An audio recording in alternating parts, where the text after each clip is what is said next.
Então, podemos ver que os primeiros indologistas eram cristãos que queriam mostrar que a cultura ocidental superior, que os hindus devem abandonar sua mitologia e aceitar Jesus no coração, essas coisas.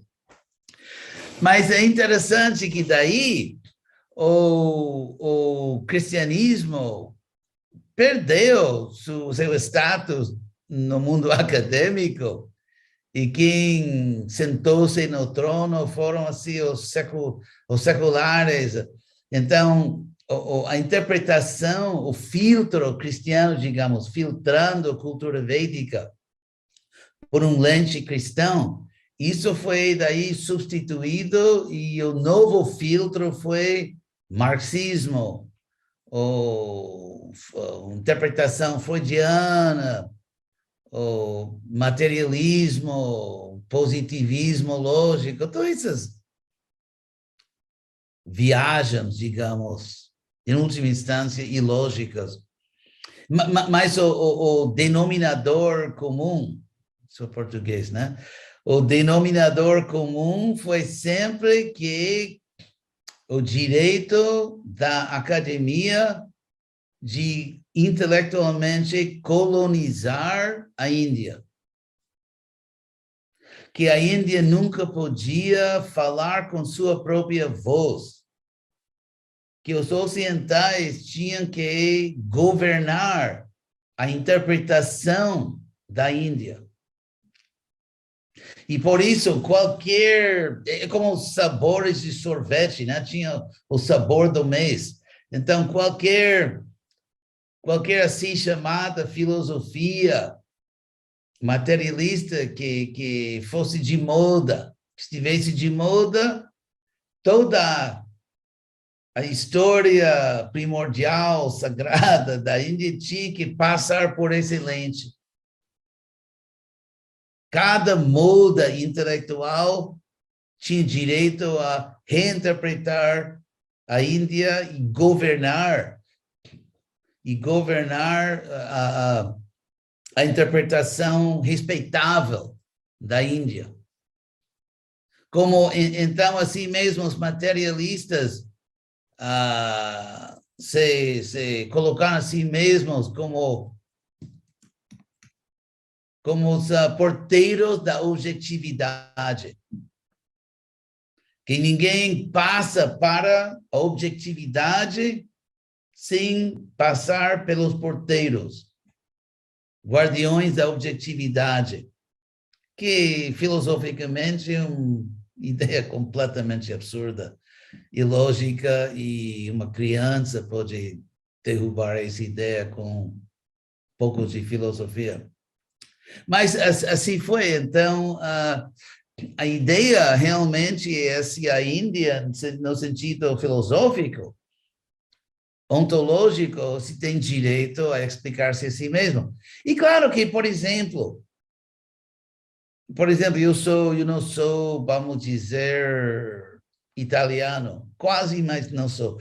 Então, mas eu posso falar da Itália em termos de Bhagavad Gita.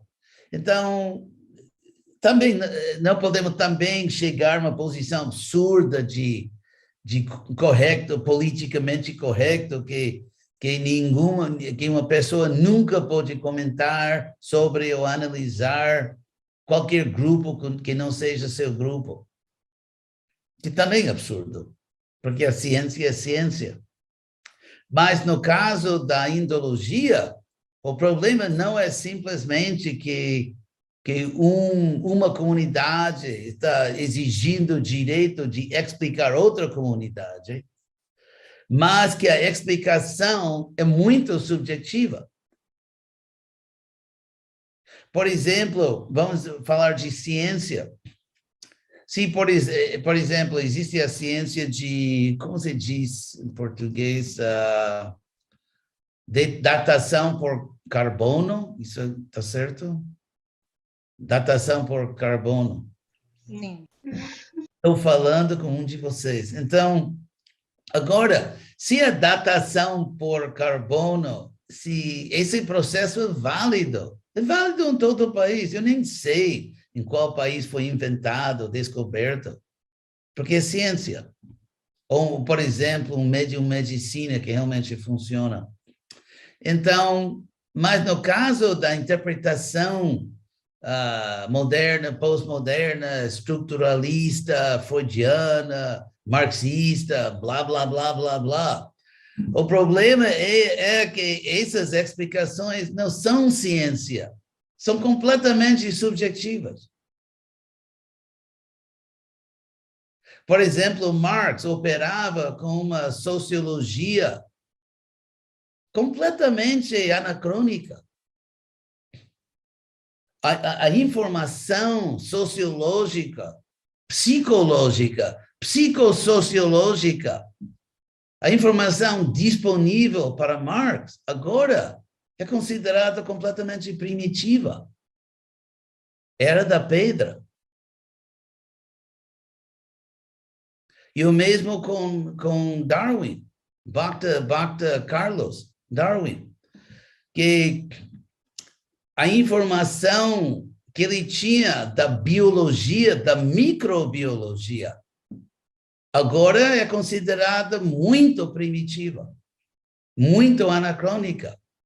Então, ele formulou sua tese, blá, blá, blá, baseando-se numa biologia e mais microbiologia que são completamente primitivas agora para nós. Então, eu não estou assim afirmando que ninguém pode falar para outro grupo. Então, porque que tamanho de grupo? Por exemplo, se um americano não pode falar sobre um brasileiro não pode falar sobre um paraguaio, que seria pecado. Então, mas como pode um erudito falar sobre outra família? Porque cada erudito é membro de uma família. Então, como pode falar de outro? Como pode um gaúcho falar ou dar uma teoria sobre Pernambuco? Então, isso vai rapidamente um ponto completamente absurdo. Eu estou, assim, rejeitando as interpretações ocidentais sobre a Índia, não porque por regras regras de fera de limites assim, geográficos, mas porque as teorias são completamente subjetivas e não são para nada científicas. Estão baseadas em premissas impossíveis de comprovar cientificamente, filosoficamente, qualquermente. Porque são teorias absurdas, que têm uma certa verdade e tem muita não verdade.